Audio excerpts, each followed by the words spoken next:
ओं नमो भगवते वासुदेवाय। तृतीय स्कंध दशम अध्याय। दशमे प्राकृतादिभेद सृष्टिवर्णन दशविध। विदुरोवाच मैत्रेय पादे देई शिर आनंदे पचारे विदुर। भोमुनि कह शुद्ध मने विष्णु जे गले अंतर्ध्याने। से वेदपति ज्ञान मते प्रजा सर्जिला से के मते। तार की देहे प्रजा थिला केते प्रकारे भियाइला। मानसिके बा देह गते कह संशय जाऊ चिते। सुतोवाच विदुर वाक्य कर्णे शुणी जे पूर्व प्रश्न मने गुणी। विदुर प्रीति भाव घेनी कहन्ति मैत्रेय मुनि। मैत्रेय उवाच शुण विदुर एक चित्ते जगत सर्जिला जे मन्ते। गोविंद वाक्ये वेदपति तपसाधने कलामति। शतबरस देव मते तपसाधिला दृढ़ चित्ते। आत्मारे आत्मा लीन करी गोविंद वचन सुमरी। देखई नयन निश्चले उर्मी संकुल महाजले। पवन जोगे अतिखर स्वभावे दिशे भयंकर।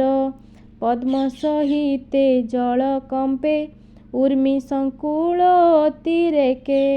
कालर बले कंपमान देखि उसत ब्रह्मा मन। तक्षणे तप विद्या बले सुस्थिर विज्ञान निश्चले। वायु सहिते जल राशि से ब्रह्मा जोग बले ग्रासी। प्रलय जल जहु गला निश्चले पद्म विकासिला। से पद्मे बसी वेद बर मनरे करई विचार। पूर्वे कमल गर्भगते जंतुए पशिछन्ति जेते। ताहांकु करी विप्रकाश से जेणु स्वकर्मे प्रवेश। एकु अनेक रूप चिंते स्वकर्म बले नाना मते। द्विसप्तलोक स्थान जेहि तिनि भुवन कले तहि। जहिरे जे बा निज कर्म सर्जिले प्रजा भिन्न भिन्न। जे जाहा मते धर्म चिंती निश्चल जोगे प्रजापति। विदुर उवाच भोमुनि हरिर महिमा अद्भुत कर्म गुण सीमा। काल स्वरूप नारायण सृष्टि पालन संहारण। खेलई निज माया बळे केता देखिब चर्म डोळे। काल लक्षण कह मते अणु बापर माणु जेते। मैत्रेय उवाच स्वभावे निर्गुण अच्युत निर्लेप निर्विशेष स्थित। तार शरीरु आत्मा जात लीलारे सृजई जगत। ए विश्व ब्रह्म मयूरी रूप निज मायार बळे व्याप। काल प्रभावे परिच्छन्न जे काल स्वयं भगवान। जे मन्त सृष्टि थिला पूर्वे ते मन्त पुणी हेब एबे। प्राकृत विकृत भावरे जे स्वर्ग नव परकारे। से काल द्रव्य गुण घेती तिनि प्रकारे लय हन्ति। जे बा प्रलय हुए काले ता नित्य बोलन्ति सकळे। जे संकर्षण मुखाग्निरे प्रलय घटई संसारे। से द्रव्य हेतु नैमित्तिक स्वकार्य ग्रासे प्राकृतिक। गुणर बसे ता उत्पत्ति ए रूपे त्रिविध बोलन्ति। गुण वैषम्य आत्मवशे सुगुण स्वभावे प्रकाशे।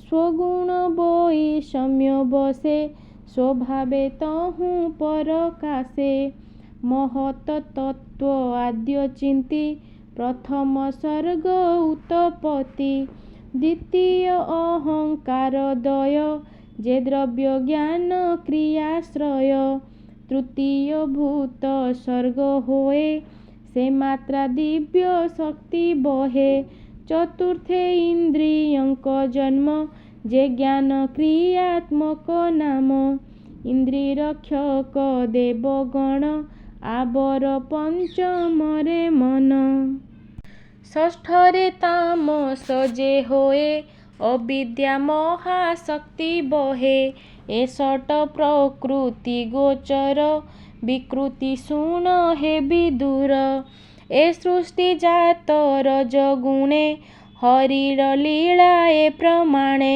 स्थावर सृजन सप्तम अन्यान्य सृष्टि मुख्यतम एबेह मुख्य सर्ग कही स्थावर षड विध हुई वनस्पति लता औषधि विरुद्ध द्रुम वेणु आदि एहांक नाम ऊर्ध्वस्रोत अंतरे स्पर्श ज्ञान मात्र अष्टम सर्गे पशुगण से अष्टविंश परमाण अज्ञानी तम गुणे थांती केवल घ्राणे से जानती गरु मणिष छागतिनी शुकर कृष्ण जे हरिणी गवय मेष उष्ट्रतिनी ए रूपे नव परिमाणी एहांक पादे बेनिखुर एबेह शुण तु विदुर अश्वसरभ उच्चस्वर चमरी गौर अश्वतर एषट अश्व आदि जेते एक खुर कही तते एबेहे कही बाबीर शुण जे पंचनखी पशुगण श्वान शृगाल व्याघ्र ब्रुक मार्जार सहसा जे सलक मृगेन्द्र कपि गज कूर्म गोधिका आदि अनुक्रम मकर आदि जल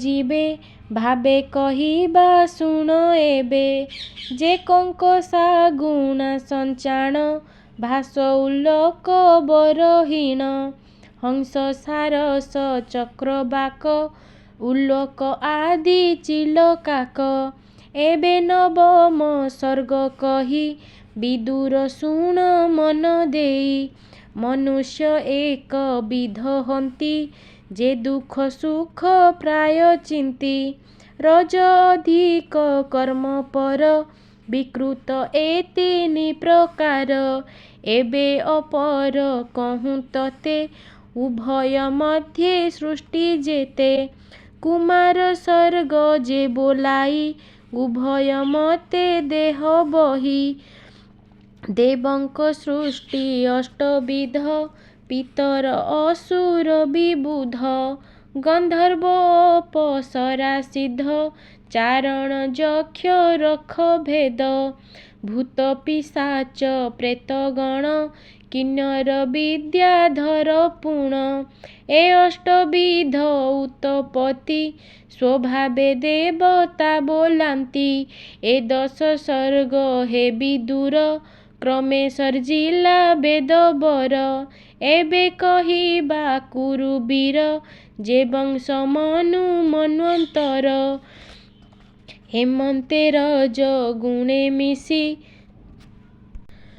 सृष्टि आगमे ब्रह्म राशि अमोघ संकल्प स्वभाव आत्मा रे आत्मा पद्मनाभ त्रिगुणे न हे से गृहीत ईश्वर माया बहुमत नदींक जल जेन्हे भ्रमे जलधि जान्ति यथाक्रमे ए जेते देवासुर आदि जेते मु कहिली संपादी से नानाविध रूप हंती क्रमे ताहार देहे जान्ति एमंते विदुर समीपे मुनि कहिले पद्मकल्पे ए भागवत ज्ञान रस କହିଲା ଜଗନ୍ନାଥ ଦାସ। ଇତି ଶ୍ରୀମଦ୍ଭାଗବତେ ମହାପୁରାଣେ ପାରମହଂସ୍ୟାଂ ସଂହିତାୟାଂ ତୃତୀୟସ୍କନ୍ଧେ ତତ୍ତ୍ୱବ୍ୟୁତ୍ପତ୍ତିକ୍ରମୋ ନାମ 10ମ ଅଧ୍ୟାୟ।